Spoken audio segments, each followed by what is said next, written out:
खामोशी भी जवाब देती है।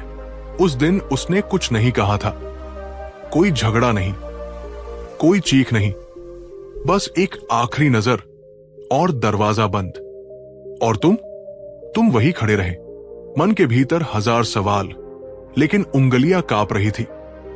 मैसेज करूं या नहीं, यही वो क्षण है जहां ज्यादातर लोग हार जाते हैं। सिगमंड फ्रायड कहते हैं, मनुष्य का अचेतन उन चीजों की ओर सबसे ज्यादा खींचता है जिन्हें वो खो चुका होता है। जब रिश्ता टूटता है तो दर्द सिर्फ उसके जाने का नहीं होता, दर्द उस नियंत्रण के खो जाने का होता है जो हमें लगता था कि हमारे हाथ में है। तुम्हारा पहला आग्रह क्या था? एक मैसेज कर लेता हूं, एक बार पूछ लेता हूं। शायद वो भी इंतजार कर रही हो, लेकिन यहीं पर कहानी पलटती है। नो कांटेक्ट कोई चाल नहीं है, ये कोई जादू नहीं है, ये मनोविज्ञान है। जब तुम अचानक चुप हो जाते हो तो उसके मन में एक खाली जगह बनती है और मन खालीपन से डरता है। जॉन बोल्बी के अनुसार, जिस रिश्ते में भावनात्मक लगाव रहा हो उसमें अचानक दूरी मस्तिष्क में अलगाव की पीड़ा को सक्रिय कर देती है। उसे लगता है वो अचानक इतना शांत क्यों है? क्या उसे फर्क नहीं पड़ता? क्या उसने सच में छोड़ दिया? और यहीं से कहानी शुरू होती है। गहरी सांस, तुम्हारी चुप्पी उसके मन में आवाज बन जाती है और यही 48 घंटे उसके भीतर पहला कंपन पैदा करते हैं। सच ये है कि जिस दिन तुम चुप हुए उसी दिन उसके भीतर शोर शुरू हो गया। पहले दिन उसे लगा ये भी बाकी लोगों जैसा ही है, थोड़ी देर में खुद ही मैसेज कर देगा। वो अपने काम में लग गई, हंसी, बातें की, लेकिन हर कुछ मिनट बाद उसका ध्यान अपने फोन की ओर खिंच जाता। स्क्रीन काली थी, नाम गायब था, और यहीं पर मन का पहला झटका लगता है। सिगमंड फ्रायड कहते हैं, मनुष्य का अचेतन उन चीजों से सबसे अधिक विचलित होता है जो अचानक और बिना चेतावनी के छिन जाती है। तुम्हारी अनुपस्थिति उसे अस्वाभाविक लगने लगती है क्योंकि तुम हमेशा उपलब्ध थे, अब नहीं हो। हल्की चुप्पी, रात होती है, कमरा शांत है, लेकिन उसका मन नहीं। वो बिस्तर पर करवट बदलती है और अचानक एक सवाल उसके भीतर उभरता है, क्या उसे सच में कोई फर्क नहीं पड़ता? ये सवाल छोटा लगता है, लेकिन यही सवाल अहंकार को चोट पहुंचाता है।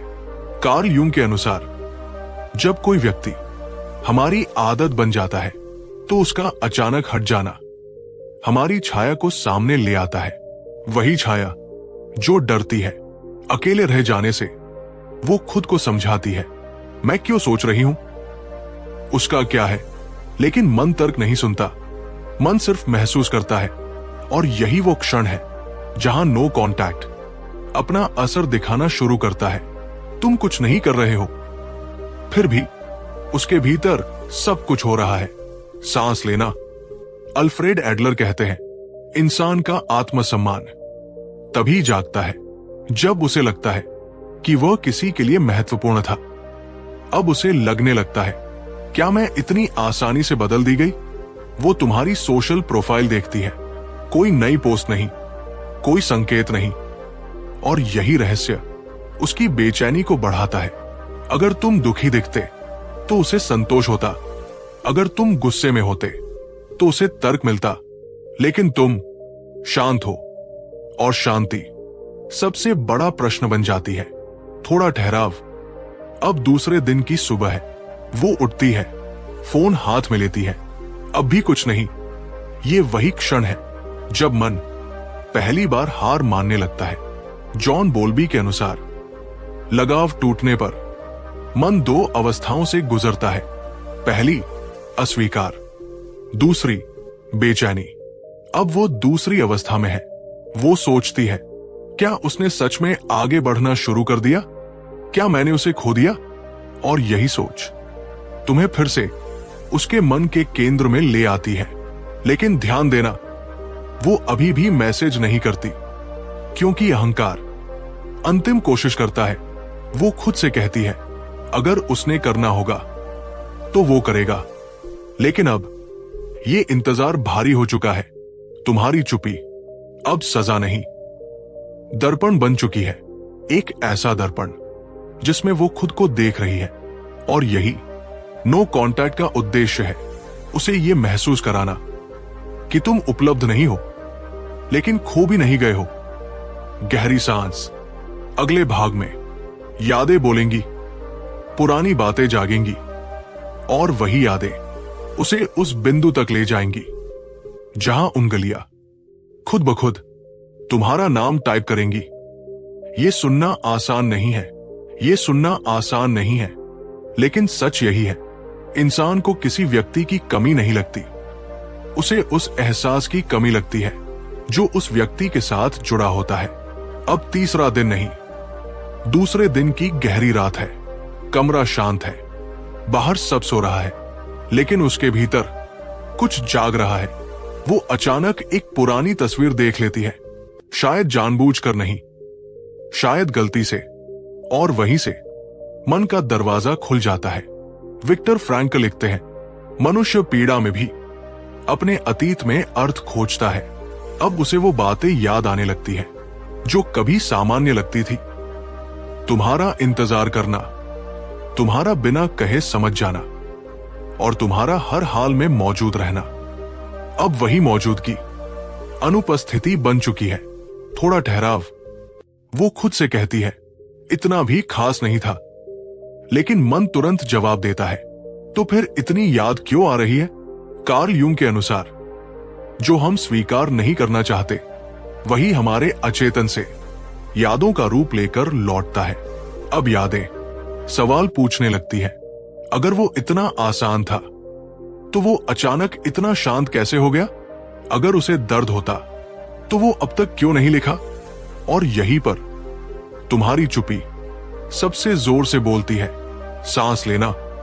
वो तुम्हारे आखिरी शब्द याद करती है, या शायद तुम्हारी खामोशी। उसे एहसास होता है, तुमने लड़ाई नहीं की, तुमने सफाई नहीं दी, तुमने भीख नहीं मांगी। और यही बात उसके भीतर एक अजीब सी बेचैनी पैदा करती है। सिगमंड फ्रायड कहते हैं, जब कोई व्यक्ति अपेक्षित व्यवहार नहीं करता तो मन असंतुलित हो जाता है। तुम्हारा अपेक्षित व्यवहार क्या था? मैसेज करना, मनाना, पूछना, लेकिन तुमने कुछ नहीं किया। अब वो सोचती है, क्या वो मुझसे ज्यादा मजबूत है, या फिर क्या वो मुझसे पहले ही आगे बढ़ चुका है? यही सवाल अहंकार को तोड़ते हैं। थोड़ी चुप्पी। अब वो चैट खोलती है, पुरानी बातें पढ़ती है। कुछ पंक्तियों पर हल्की सी मुस्कान आती है, और कुछ पर अजीब सा खालीपन। अल्फ्रेड एडलर कहते हैं, जब इंसान को लगता है कि उसकी जगह कोई और ले सकता है तो उसका आत्ममूल्य सक्रिय हो जाता है। अब उसे लगने लगता है, अगर मैं नहीं लिखूंगी तो क्या वो सच में चला जाएगा? और यही विचार मैसेज की पहली सीढ़ी है। लेकिन अभी वो नहीं लिखती, क्योंकि मन और अहंकार अब भी संघर्ष में है। एक आवाज कहती है, लिख दो। दूसरी कहती है, नहीं, पहले वो लिखे। और इस द्वंद्व में तुम फिर से उसके मन के केंद्र में बैठ जाते हो, बिना कुछ किए। गहरी सांस। यही वो बिंदु है जहां ज्यादातर लोग गलती कर देते हैं, लेकिन तुम नहीं, क्योंकि तुम अब समझ चुके हो, ये खेल मैसेज का नहीं, मानसिक संतुलन का है।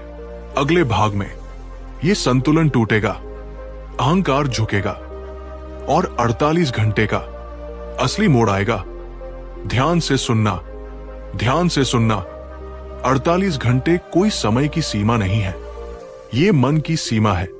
ये वही समय है जब अहंकार आखिरी बार खुद को बचाने की कोशिश करता है। अब दूसरे दिन की शाम है। दिन भर उसने खुद को व्यस्त रखा, काम, लोग, हंसी। लेकिन जैसे ही शाम ढलती है, मन खाली होने लगता है, और खाली मन सबसे खतरनाक सवाल पूछता है, अगर वो अब कभी वापस नहीं आया तो? यहीं से अहंकार दरकने लगता है। कार्ल यूंग के अनुसार, जब व्यक्ति की बनाई हुई आत्मछवि टूटने लगती है तो अचेतन सच्चाई को सामने लाता है। अब उसे ये स्वीकार करना पड़ता है, तुम सिर्फ एक विकल्प नहीं थे, तुम एक भावनात्मक आधार थे। थोड़ा ठहराव। वो फोन उठाती है, कॉन्टैक्ट लिस्ट खुलती है, तुम्हारा नाम। उंगली रुक जाती है। यहीं पर पूरा संघर्ष होता है। एक आवाज कहती है, लिख दो, क्या ही हो जाएगा। दूसरी आवाज कहती है, अगर उसने जवाब नहीं दिया तो। यही डर अहंकार की आखिरी दीवार है। सिगमंड फ्रायड कहते हैं, मनुष्य सबसे ज्यादा अपमान की आशंका से डरता है, अस्वीकृति से नहीं। वो डरती है कि कहीं तुम अब उसे महत्व न दो। और ये डर प्रेम से ज्यादा गहरा होता है। सांस लेना। अब उसे याद आता है, तुम्हारा वो शांत चेहरा जब तुमने कुछ नहीं कहा था। कोई शिकायत नहीं, कोई दबाव नहीं। विक्टर फ्रैंकल लिखते हैं, जब मनुष्य किसी स्थिति में अर्थ नहीं ढूंढ पाता तो वो उसी स्थिति से भागने की कोशिश करता है। लेकिन यहां भागने का रास्ता नहीं है, क्योंकि तुमने कोई रास्ता नहीं छोड़ा। न गुस्सा, न तर्क, न विनती, सिर्फ चुप्पी। और चुप्पी अब सवाल बन चुकी है। थोड़ी चुप्पी। जॉन बोल्बी के अनुसार, जब लगाव का स्रोत अचानक निष्क्रिय हो जाता है तो मन संपर्क स्थापित करने की तीव्र इच्छा करता है। अब वही इच्छा उसकी सांसों में है। उसे यह महसूस होने लगता है, अगर उसने अभी नहीं लिखा तो शायद बहुत देर हो जाएगी। और यहीं पर अहंकार पीछे हटता है। पूरा नहीं, लेकिन इतना कि उंगली चल सके। वो मैसेज बॉक्स खोलती है, कुछ लिखती है, मिटाती है, फिर लिखती है। अंत में सिर्फ 2 शब्द, कैसे हो? बस इतना। लेकिन इस छोटे से संदेश के पीछे 48 घंटों की पूरी मानसिक यात्रा होती है। गहरी सांस। और अब कहानी तुम्हारे हाथ में है। लेकिन याद रखना, यही वो क्षण है जहां ज्यादातर लोग सब कुछ बिगाड़ देते हैं।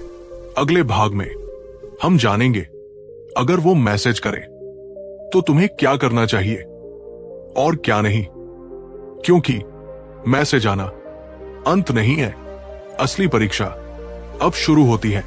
रुक जाओ, रुक जाओ। यही क्योंकि अगर तुमने इस क्षण खुद को नहीं रोका तो 48 घंटे की सारी शक्ति एक पल में खत्म हो सकती है। फोन की स्क्रीन पर वो 2 शब्द चमक रहे हैं, कैसे हो? सिर्फ 2 शब्द, लेकिन तुम्हारे भीतर तूफान है। दिल कहता है, देखा, मैंने कहा था। मन कहता है, अब सब ठीक हो जाएगा।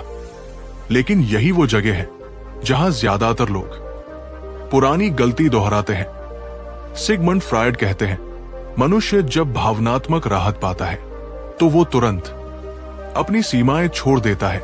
और तुम अगर अभी सब उगल दोगे, दर्द, शिकायत, प्यार, डर, तो उसका मन फिर से नियंत्रण में आ जाएगा। थोड़ा ठहराव। याद रखना, उसने मैसेज इसलिए नहीं किया कि वो पूरी तरह लौट आई है। उसने मैसेज किया है क्योंकि उसका असंतुलन बढ़ गया है। कार्ल यूंग के अनुसार, जब कोई व्यक्ति अपने भीतर के डर से बच नहीं पाता तो वो संपर्क करता है। अब सवाल ये नहीं है कि उसने लिखा, सवाल ये है, तुम कैसे जवाब दोगे? अगर तुम तुरंत लंबा, भावुक जवाब देते हो तो उसका मन सोचता है वो वही का वही है, और फिर उसका डर कम हो जाता है। लेकिन अगर तुम संयमित, शांत और सरल रहते हो तो उसका मन अभी भी खोज में रहता है। गहरी सांस। यही स्टोइक संतुलन है, न ठंडे न बेचैन, सिर्फ स्थिर। विक्टर फ्रैंकल लिखते हैं, मनुष्य के पास हर परिस्थिति में एक स्वतंत्रता होती है अपने उत्तर को चुनने की, और यही तुम्हारी स्वतंत्रता है। इस क्षण तुम जीत भी सकते हो या सब खो भी सकते हो। अगले भाग में हम देखेंगे तुम्हारा उत्तर उसके मन में कैसा प्रभाव डालता है और क्यों सही प्रतिक्रिया उसे और पास लाती है। एक बात समझ लो, रिश्ते शब्दों से नहीं, स्थान से बदलते हैं। तुमने जवाब दे दिया है, संक्षिप्त, संतुलित, बिना शिकायत। अब वो पढ़ चुकी है और अब उसके मन में नई प्रक्रिया शुरू होती है। उसे राहत नहीं मिलती, उसे उलझन मिलती है, क्योंकि उसने जिस प्रतिक्रिया की कल्पना की थी वो वैसी नहीं थी। सिगमंड फ्रायड कहते हैं, मनुष्य उसी चीज से सबसे अधिक प्रभावित होता है जो उसकी अपेक्षा को तोड़ दे। तुमने उसकी अपेक्षा तोड़ दी। वो सोचती है वो ठीक है, न गुस्सा, न दुखी, और यही सामान्य सा जवाब अब असामान्य बन जाता है। थोड़ा ठहराव। अब वो बातचीत को आगे बढ़ाने की कोशिश करती है।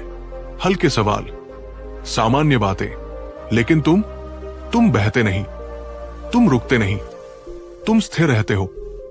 कार्ल यूंग के अनुसार जिस व्यक्ति का केंद्र अपने भीतर स्थिर हो वो दूसरों के अचेतन को आकर्षित करता है।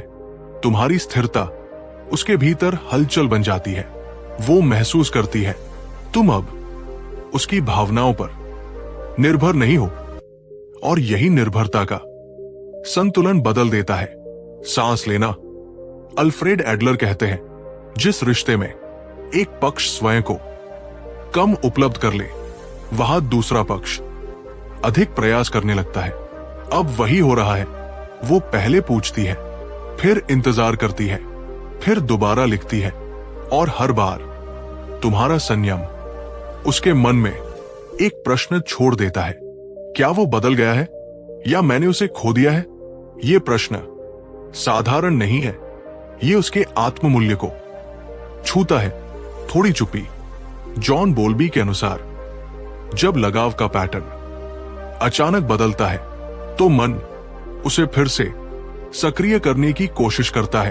अब वह पुराने पलों की बात करने लगती है, हंसी, यादें, संकेत। लेकिन ध्यान देना, तुम अतीत में फंसते नहीं। तुम सुनते हो लेकिन टिकते नहीं, क्योंकि अतीत में रहना उसे आराम देगा, और आराम आकर्षण को मार देता है। गहरी सांस।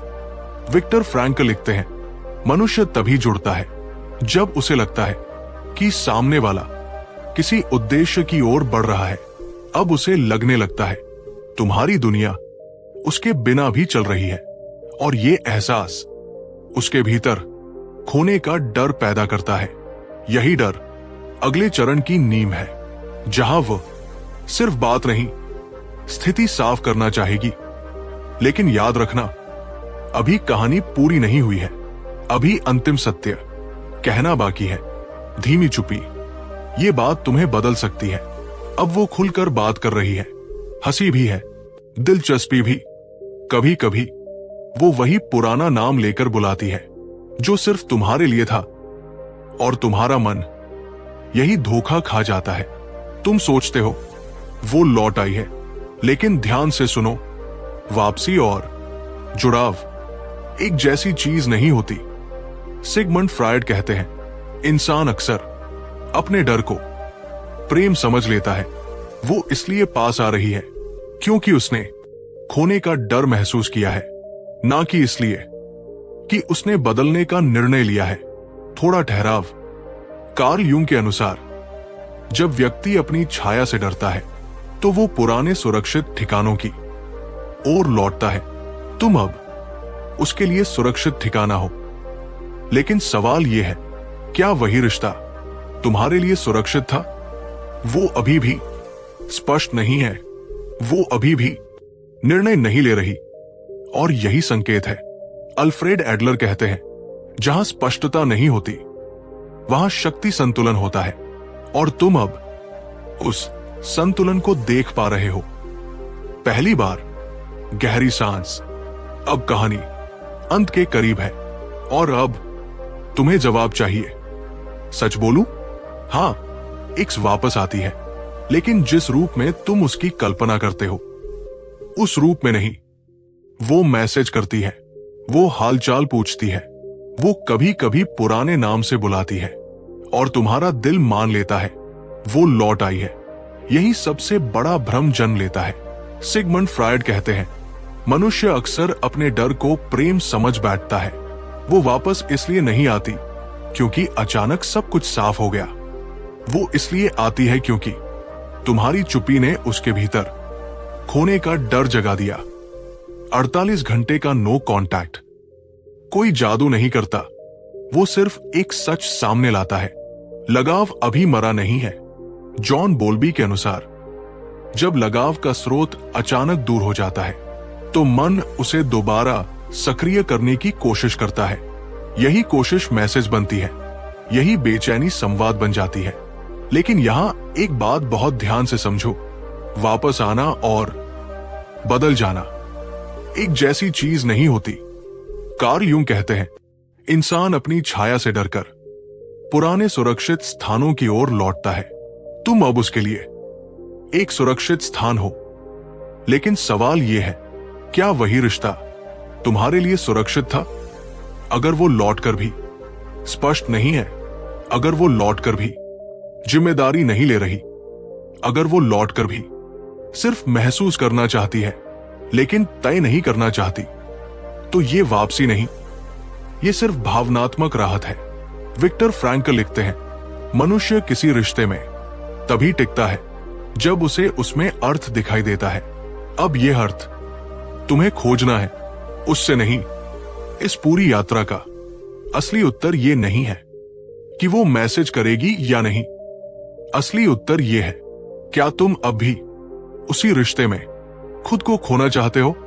अगर नो कांटेक्ट के दौरान तुम सिर्फ इंतजार करते रहे तो उसकी वापसी तुम्हें फिर वही ले जाएगी जहां से तुम टूटे थे। लेकिन अगर इस खामोशी में तुमने खुद को समझा, अपनी सीमाएं जानी और अपने आत्मसम्मान को फिर से खड़ा किया, तो उसकी वापसी अब तुम्हारी जरूरत नहीं रहेगी, सिर्फ एक विकल्प होगी। और यही स्टोइक मनोविज्ञान की जीत है। यदि आपको ये वीडियो पसंद आई हो तो कृपया इसे लाइक, शेयर, कमेंट और सब्सक्राइब करें। मिलते हैं फिर एक और नई प्रेरणादायक कहानी के साथ अरु स्टोइक साइकोलॉजी चैनल पर।